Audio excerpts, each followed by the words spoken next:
Malam itu, di desa terasa begitu sunyi.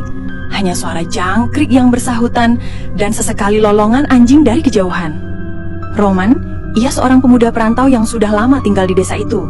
Ia tinggal seorang diri di sebuah rumah kecil sederhana milik bos tempatnya bekerja. Sementara bosnya berada di kota. Mereka datang sesekali saat panen padi tiba. Malam itu, ia menghela napas panjang sambil menatap ponsel Android barunya.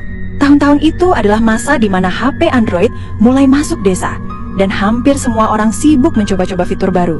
SMS, telepon, bahkan internet meski masih lambat. Namun, Roman berbeda. Ia kesepian, tak banyak kenalan, tak ada keluarga di dekatnya. Sambil rebahan di kasur sederhana, Roman mendapat ide iseng, mencoba mengacak nomor HP, berharap ada yang mau membalas. Beberapa nomor ia kirim salam pendek. Halo, boleh kenalan? Namun tak satu pun berbalas. Hingga pada satu nomor acak, tiba-tiba ponselnya bergetar. Balasan masuk. Siapa ini? Roman terkejut sekaligus bersemangat. Akhirnya ada yang merespon. Ia pun membalas dengan ramah, memperkenalkan diri. Pemilik nomor itu adalah Tia.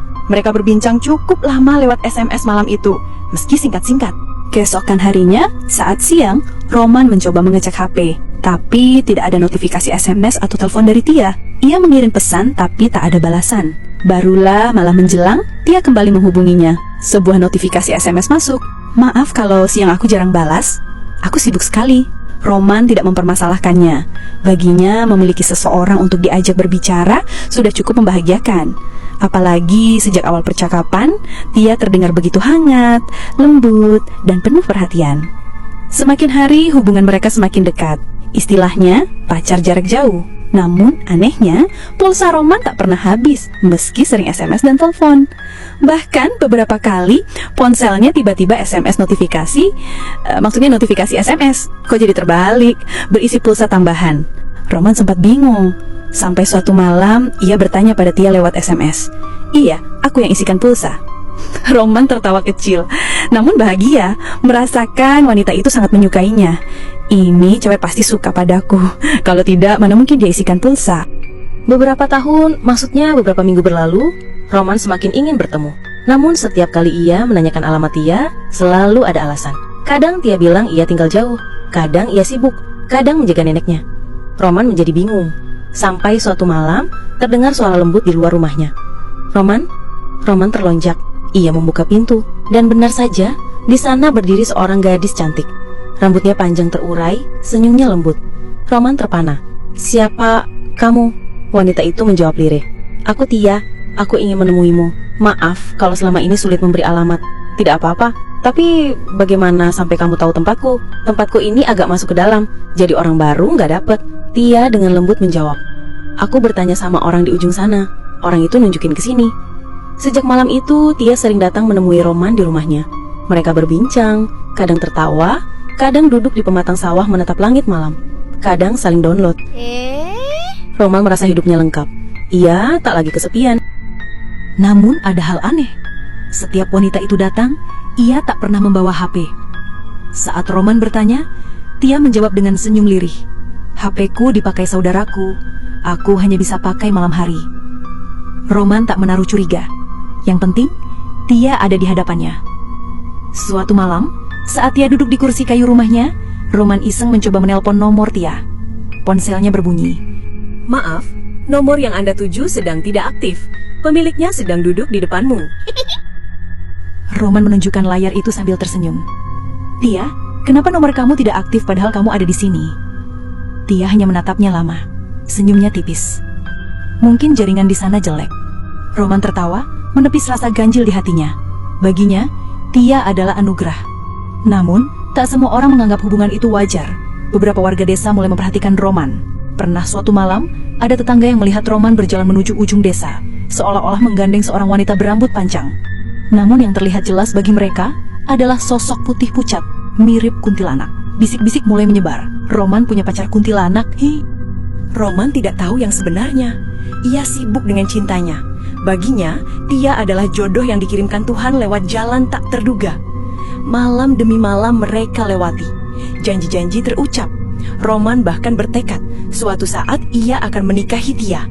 Namun dalam bayang-bayang desa yang sunyi, rahasia besar sedang menunggu untuk terungkap. Malam itu, udara desa terasa lebih dingin dari biasanya.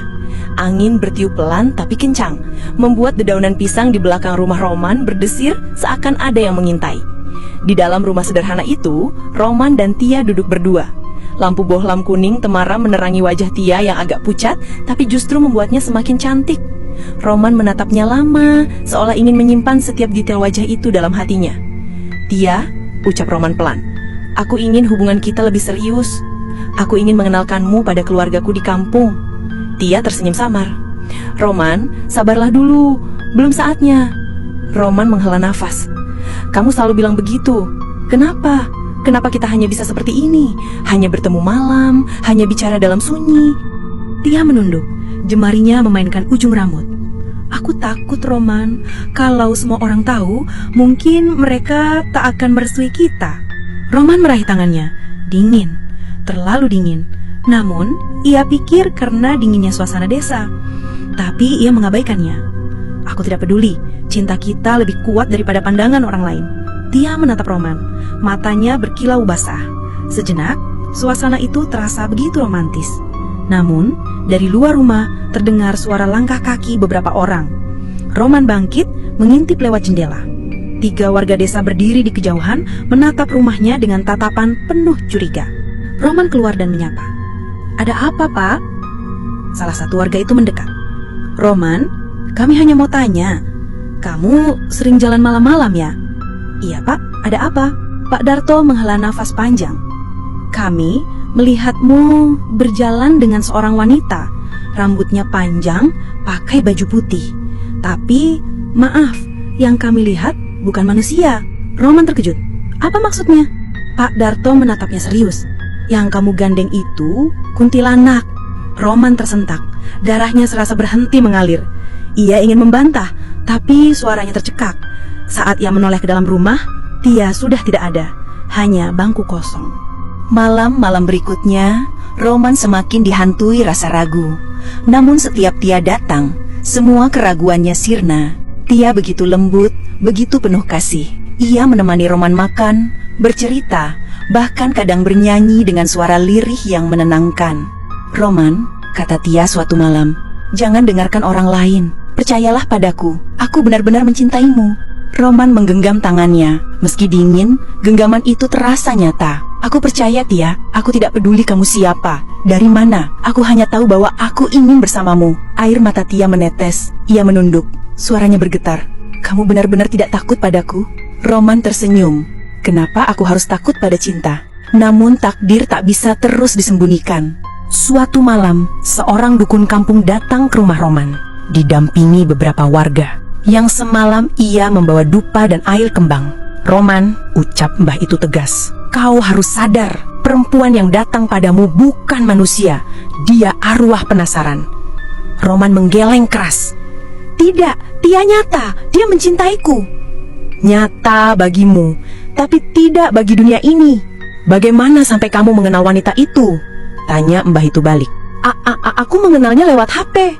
Malam itu aku iseng acak-acak nomor. Tahu-tahunya direspon oleh satu nomor. Kau telah dipikat oleh makhluk halus. Dia memakai nomor gaib, memunculkan pulsa, hanya bisa menghubungimu malam hari. Itu bukan kebetulan. Dia butuh seseorang untuk menemaninya.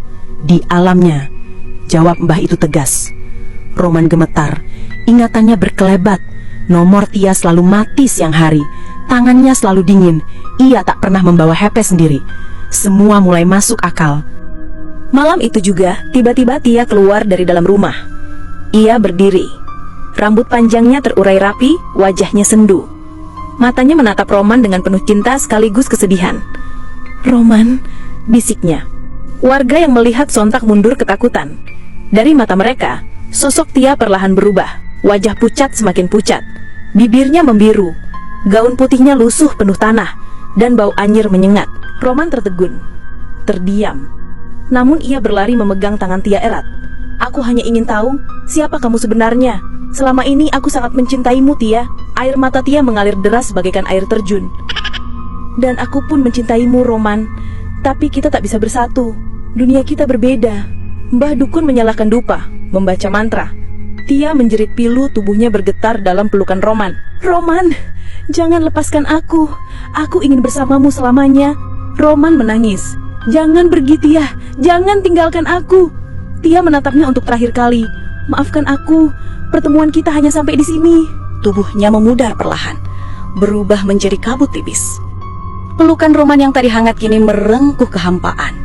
Roman berdiri menangis, tetapi ia menyadari pacaran dengan makhluk gaib, apalagi sejenis itu, sangat tidaklah wajar. Sejak malam itu, Tia tak pernah datang lagi. Nomornya yang tersimpan di kontak HP Roman pun ikut hilang. Ia mengecek semua panggilan namun tidak ada. Isi pesan pun tidak ada. Bahkan, pulsa yang masih tersisa 7.000 pun 0 rupiah. Roman kembali sendiri, kesepian, namun hatinya telah berubah. Ia tahu ia pernah benar-benar dicintai meski oleh sosok dari dunia lain. Warga desa perlahan melupakan kejadian itu, tapi Roman tidak.